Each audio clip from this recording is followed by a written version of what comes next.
ہمارے ایک دوست نے ایک واقعہ سنایا تھا قبر کے عذاب کا, مجھے یقین نہیں تھا, میں نے کہا ایسا نہ ہو ان کے دماغ میں تخیل ہو, تو میں نے اس کی تصدیق کروائی اس علاقے میں, اس گاؤں میں, اور لوگوں کو کال کر کے پوچھی ایسا ہوا, انہوں نے کہا ایسا ہوا ہے.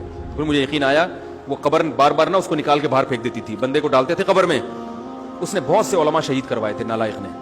اس کا جرم یہ تھا کہ وہ مخبریاں کر کر کے نا علماء کو قتل کرواتا تھا. اس مخبر کے ساتھ ایسا ہوا اس گاؤں میں جب اس کو دفنایا ہے. تو چلیں اب بات آئی گئی ہے تو پورا واقعہ سنا دوں. تو وہ جنہوں نے دفنایا نا, وہ ان سے میرا بھی تعلق تھا, میرے بیان سنتے تھے. تو مجھے آ کے انہوں نے واقعہ سنایا کہ ایسا کوئی مخبر تھا جو علماء کو شہید کرواتا تھا مخبریاں کر کر کے. تو جب اس کو دفنایا, کہہ رہے ہیں اس کے والد میرے پاس آئے, ہم لوگ کے پاس آئے. انہوں نے کہا کہ بھائی میں جب صبح جاتا ہوں تو میرے بچے کی جو لاش ہے نا وہ قبر سے باہر پڑی ہوئی ہوتی ہے, تو میں بڑا پریشان ہوں, کیا کروں. تو ہم پھر دفن کرتے ہیں تو اچھا قبر بالکل صحیح ہوتی ہے اوپر سے, اور وہ بندہ باہر ہوتا ہے, وہ دوبارہ بند ہو جاتی ہے قبر. تو ہم بڑے پریشان ہیں, کیا کریں, یہ کوئی شخص شرارت کر رہا ہے. تو کہہ رہے ہیں, ہم نے کہا بھائی ہم تو نہیں کر رہے شرارت. کہا تو اگر دوسرا ہم شرارت کوئی کر بھی رہا ہوتا تو قبر کو خودی بھی تو ہونا. تو انہوں نے کہا, پھر یہ مشورہ انہوں نے ان کو دیا کہ تم ایسا کرو, لڑکا جو قتل ہوا, جو مرا تھا نا, جو قبر میں تھا, جس کی لاش باہر, نوجوان تھا, وہ بڑا مخبر آدمی تھا, وہاں کے گاؤں کے لوگوں نے بتایا. تو اس کی لاش جب باہر پڑی ہوتی تو باپ اور بھائی کو لوگوں نے مشورہ دیا اس لڑکے کے کہ تم لوگ رات کو قبرستان میں جا کے بیٹھ جاؤ,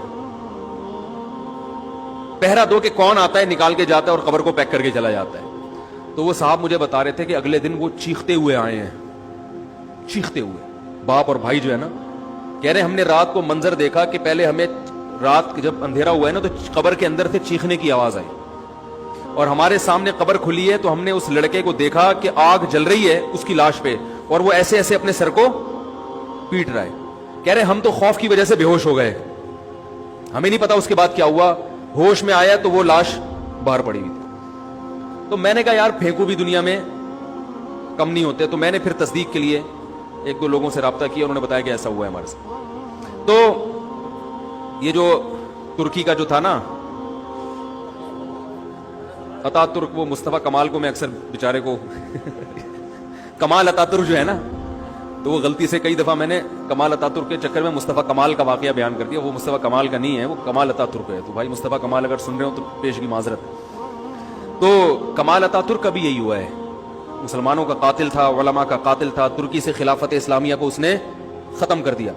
بہت یہ جو آج جو کچھ دنیا میں ظلم ہو رہا ہے اس سب کی بنیاد رکھنے والا عطا ترک ہے. خلافت عثمانیہ ہوتی تو نہ کشمیر کا مسئلہ کھڑا ہوتا, نہ بوسنیا کا مسئلہ کھڑا ہوتا. یہ ساری مصیبتیں جو آئی ہیں, مسلمانوں کا جو اتحاد ختم ہوا, اس کے ساتھ بھی ایسا ہی ہوا. اس کو جب قبر میں دفنایا, قبر نے باہر پھینک دیا, نتیجہ یہی نکلا کہ اس کی قبر زمین کے اوپر ہے. تو وہ جو اس کے فالوورز ہیں وہ کہتے ہیں دیکھو ہمارے حضرت اتنے پہنچے ہوئے ہیں کہ اوپر دفن ہے. تو جو بوڑھے بوڑھے لوگ ہیں نا ترکی کے, وہ آپ کو بتائیں گے کہ یہ محترم کو زمین نے قبول نہیں کیا, نکال کے باہر. تو بعض دفعہ قبر خود بتا دیتی ہے, بعض دفعہ. اچھا مجھے چلیں چھوڑیں, بات سے بات نکل جائے گی, وہ ہمارا موضوع رہ جائے گا. تو فرشتہ کہاں پہنچا, قریب, ہاں واپس چلا گیا تھا فرشتہ, ٹھیک ہے. تو وہ بالکل قریب آ کے واپس چلا گیا. تو ایسا ہوتا ہے, بعض دفعہ ہوتا ہے, ایسے واقعات ہیں بہت سارے.